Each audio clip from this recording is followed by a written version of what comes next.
Alhamdulillahi Rabbil Alamin. Assalamu alaikum, dear Reverend brothers and sisters. We are passing through a very critical time due to coronavirus outbreak. So you are requested to stay at home and stay safe. And I am live today to talk about feminist literary criticism out and out. So let's discuss.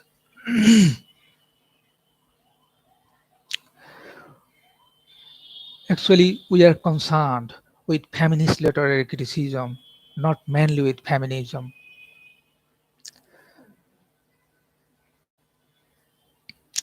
Feminist literary criticism is a self-aware and concerted approach to literature, which was inaugurated about late about in the about late in the 1960s. It is nearly an outcome of the struggle of the 2 centuries for women's rights. This struggle springs from the extreme negative and extreme positive treatment of the women by the male dominating art, culture, society, and so on. Women are not treated as they are in their positions. From the very inception of the literary history up to the last decade of the 18th century, this sort of dominating treatment was carried on smoothly, while it was for the first time stumbled into a dictionary publication of Mary Wollstonecraft's The Vindication of the Rights of the Women in 1792. It's a manifesto on the whole gamut of the history which brought a revolution. It's another seminal work. She was followed by the American Margaret Fuller's Women in the 19th Century and John Stuart Mill's The Subjection of Women. Though Mr. Mill was a male writer, he wrote on behalf of the women, he wrote in the favor of the women. This book added fuel to the fire. But all these were segregated approaches to the women's rights and privileges, and the combined and concerted approach in the field of literature was after 1960s. However, an important exponent in the feminist literary criticism was Virginia Woolf, who was mainly famous for her feminist fiction, A Room of One's Own, and numberless other essays on women authors, especially economics and education. In those writings, she called a patriarchal society which hindered women from realizing their creative potentialities and possibilities.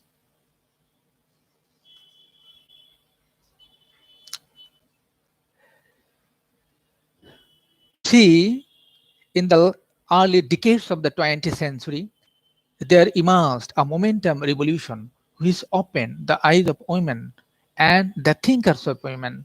They take their position in the society, in the world, in a new light. Then let us come to Virginia Woolf, who wrote A Room of One's Own. This book is another seminal work. She argued that economic independence was an essential precondition of an autonomous women's art. She also believed that women's literature holds a promise of a precious specialty and a distinctly female vision. At last, this book becomes a kind of Amazon utopia population. In fact, there are 2 stages of feminist thought. One is from the 1792 to the Second World War, and the other is the moment after the Second World War. And the second movement began with the publication of Simone De Beauvoir's The Second Sex. And although feminism originated in the last decade of the 18th century, it got its momentum offshoot after the publishment of this book.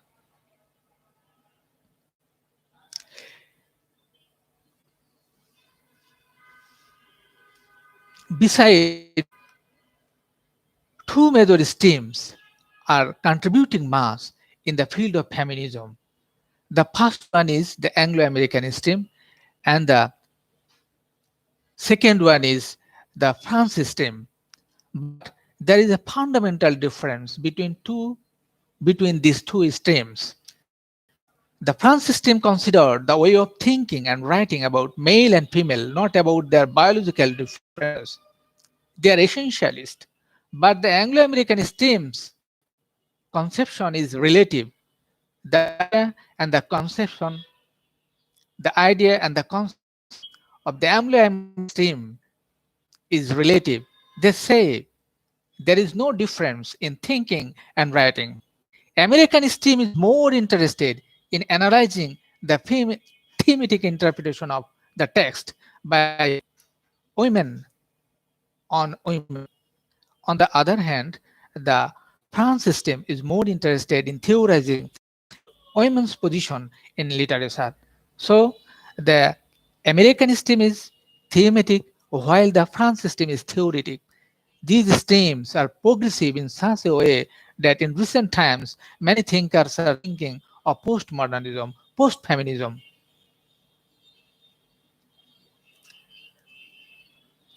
Many thinkers are thinking of post-feminism because of these two streams simultaneously. Among them, the remarkable persons are Sophia Coca, Rebecca Rees. These two persons wrote a book which was more aggressive. They decant of a female icon. They are not satisfied with even their equal rights, or rather, they demand their compensation.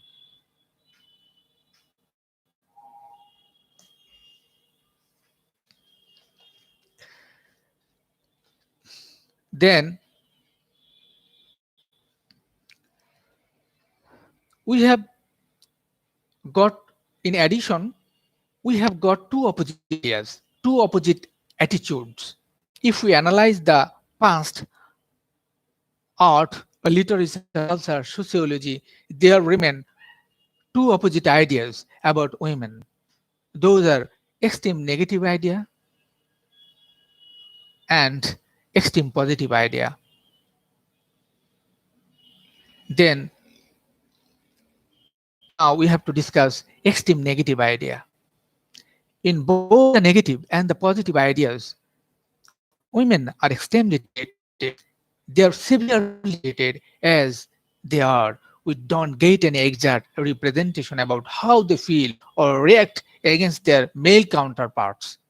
In the book of Genesis, in the Old Testament, we have got an idea about women. The idea is that they are born of a supernumerary boon of a man. It proves that women's very origin is dependent on men. But the reality is that man does not give birth a baby, it is by a female. Regarding women, there are a number of comments from a number of prodigious persons. Saint Thomas Aquinas, he's a modern thinker. He says, women are incidental beings. Women are an imperfect man. It is an incidental creature.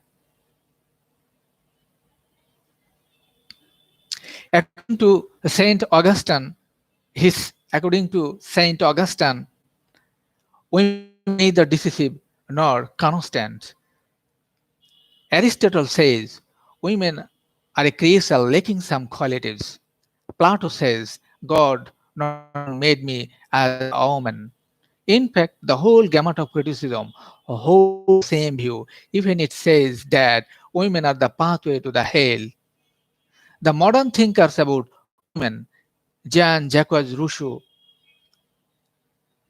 says a woman is a necessity of evil. It is the evil which we cannot go without. Shakespeare says, "Faulty thy name is woman." Sigmund Freud, a woman's anatomy is our portion. Sigmund Freud, according to Sigmund Freud, a woman's anatomy is her person. There is her physical beauty is all. there is no inner beauty within the women. Friedrich Nietzsche, a father of feminism, he says, women are sometimes insignificant creatures like cows. If you want to go to a woman, don't neglect, don't forget to take a whiff. Now we have to discuss extreme positive ideas. Extreme positive ideas. Women are half female and half imagination by Rabindranath Tagore. The smile of a mother is highly glorified for centuries over. Stories of ancient epic, especially the Indian epic, are full of women's praising like Kalidas, etc. Actually, women's position in literature are very marginal. They have been presented in a very marginal way.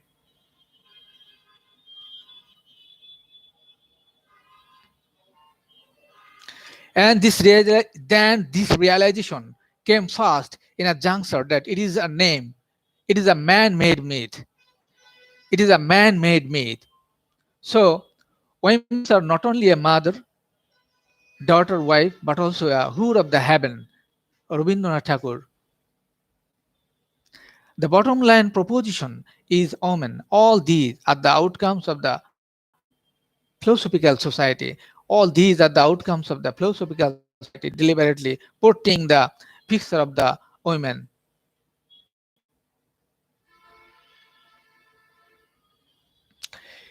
In 1792, Mary Wollstonecraft's A Vindication of the Rights of the Women was published. It's a manifesto on the whole gamut of the history which brought a revolution. It's a seminal text in which she argues that women are necessarily inferior to man, but appear to be only because they lack education. She suggests that both men and women should be treated as rational beings and emerges a social order founded on reason.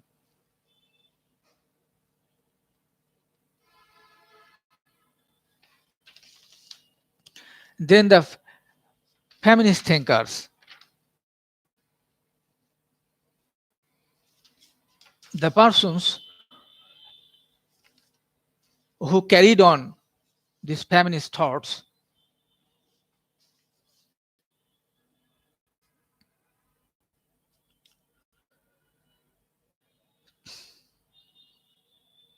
the person who carried feminist activities and thoughts,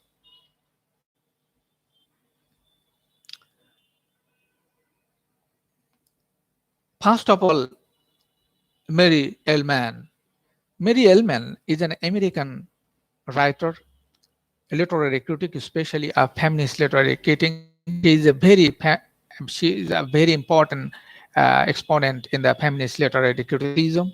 She is mainly famous for her book Thinking About Women, dealing with the evolution of the representation of femininity in British and American literature. She reveals the sexual analogies and stereotypes from the text by contrasting criticism between male and female authors. Actually, how one should realize and understand the women is her point, is her logic.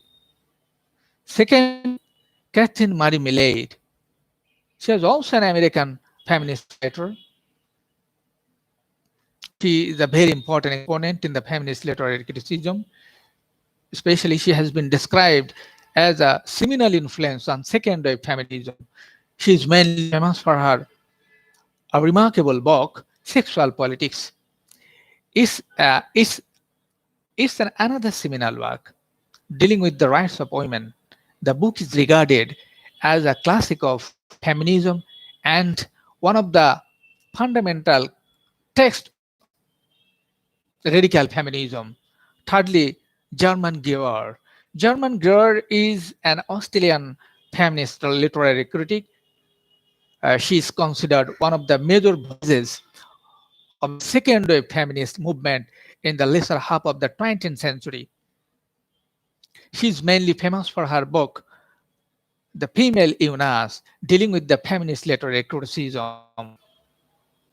And fourthly, Ellen Showalter. Ellen Showalter is a very significant American feminist literary critic. She is one of the founders of feminist literary movement criticism in the United States academia. She is mainly famous for her gynocriticism. She also introduced the ideas of androtext and gynotext. Fifthly, Toyle Moore is a very significant Norwegian feminist literary critic. She is mainly famous for her well-known book, Sexual Textual Politics, dealing with a survey of second-wave feminism. She gives emphasis on gynocriticism.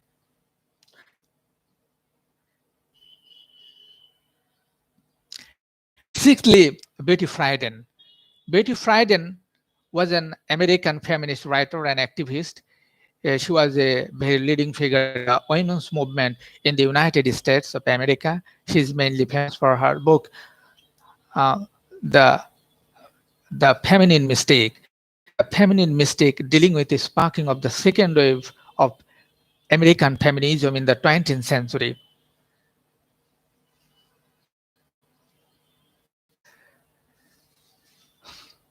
Seventhly, Alice Walker.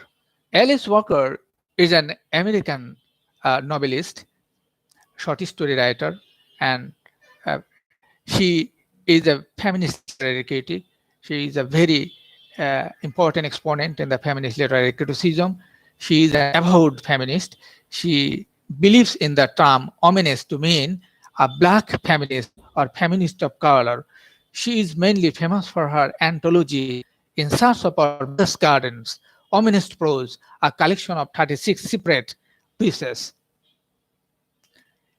Eighthly, Katie Chopin. Kate Chopin was an American author of short stories and novels based on Louisiana. She is considered to be the forerunner of the 20th century's early American feminist and modernist writers. She is mainly famous for her the novel The Awakening, dealing with a women's struggle against the patriarchal norms of late 19th century society, a young woman's unorthodox struggle against 19th century norms of femininity and motherhood. And finally, Charlotte Perkins Gilman. Charlotte Perkins Gilman was a prominent American humorist, novelist, writer of short stories. She was also a feminist literary critic. She was a very important exponent in the feminist literary criticism. She was a utopian feminist and served as a role model for future generation of feminists because of her unorthodox concept and lifestyle. She is mainly famous for her remarkable semi-autobiographical short story, The Yellow Wallpaper, which she wrote after a severe bout of postpartum psychosis.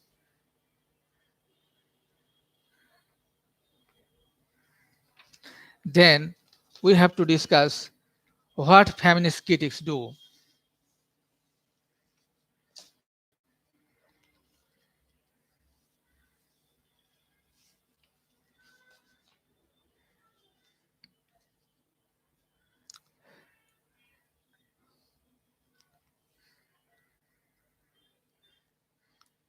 Now we have to talk about what feminist critics do. Actually, feminist literary critics of British and America and others from Australia, Canada, India, Norway, Italy, all of them worked a lot for the betterment of the female sex across the world.